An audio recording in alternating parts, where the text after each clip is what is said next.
Hey, what's going on, everybody? Welcome back to Weld.com. So in case you didn't know, I'm back at the school full time. I teach at Valencia College in Kissimmee, Florida.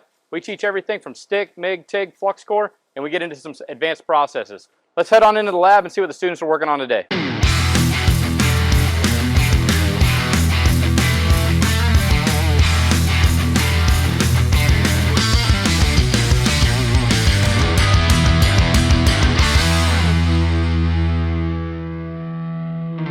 Emma is going to be doing some downhill open root MIG.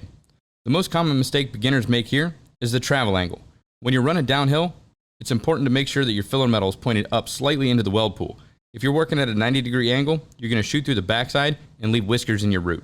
All right, so we're on booth number 2 with Emma. Emma, what are you working on? I'm practicing for the competition tomorrow. I'm working on open root short circuit MIG. All right, let's see what you got. All right. It looks like she may be traveling a little bit too slow right now. Now you'll notice Emma is making sure that the wire is always aimed slightly uphill into the pool. If you start to travel too fast or aim down too far, you're going to outrun the puddle and blow right through the backside. Hold that left side just a touch longer. Good. There you go. Keep both sides equal. Now she's getting into the groove and you can see the puddle flattening out.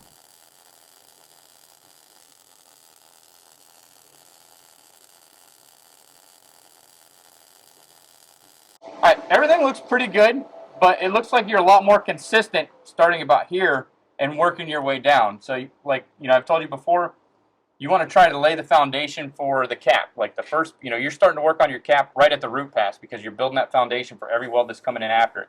So what changed from like here down? Right over here in the beginning, it was pretty hard to see out of my helmet. It started to fog up, and once I got closer to the bottom and I noticed it wasn't coming out good, I had to bring down my breathing and just slow it down, and I was able to see much better. Okay. All right, so we can't have you hold your breath while you're doing this stuff. You're just going to pass out. You're in here for too long every day. Go ahead and give this a shot. It's got a built-in vent on the inside, so it's going to deflect a lot of that hot air out of your hood. Okay, cool. Good. There you go. Keep both sides equal. Is that working better for you? Yeah, Able to see now? a lot better. That helps out, doesn't it? Super clear.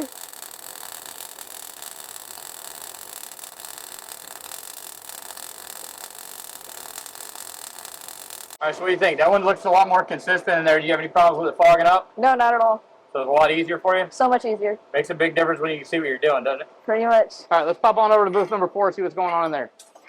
Sophia, she's just getting into the gas tungsten arc welding process. This is one of the most difficult processes to learn, so there's a lot of mistakes people make in the beginning. Typically I see people running too fast because they're afraid they're going to blow through the material, or they're running too slow because they're trying to use filler metal and they haven't mastered autogenous welding yet. One of the other problems I see is having too much of an arc length because students are afraid that they're going to dip the tungsten into the weld pool and contaminate. Let's see what Sophia's up to. All right, so we're here with Sophia. Sophia, what are you working on? I'm working on some autogenous TIG. Okay, so typically I start all the students off with autogenous TIG first, get that dominant hand used to running that puddle, pushing the puddle, figuring out how to maintain control on the puddle, and then we'll add filler metal after that. So we'll teach them just to weld autogenous first, then we'll introduce filler metal. It just seems to work a lot easier when you introduce things to them in stages, especially with TIG welding when you got the foot going, your hands going, the other hand's going, your head's kind of bobbing to the beat. So just try to focus everything down, centralize it to one task at a time, and then just start adding things as we go.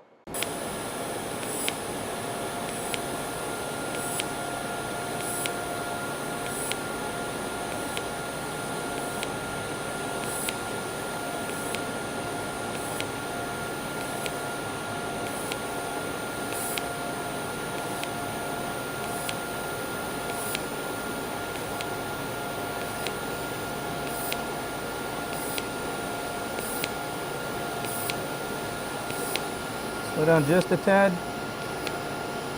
There you go. You want to make sure that you're getting enough on that vertical sidewall. There you go.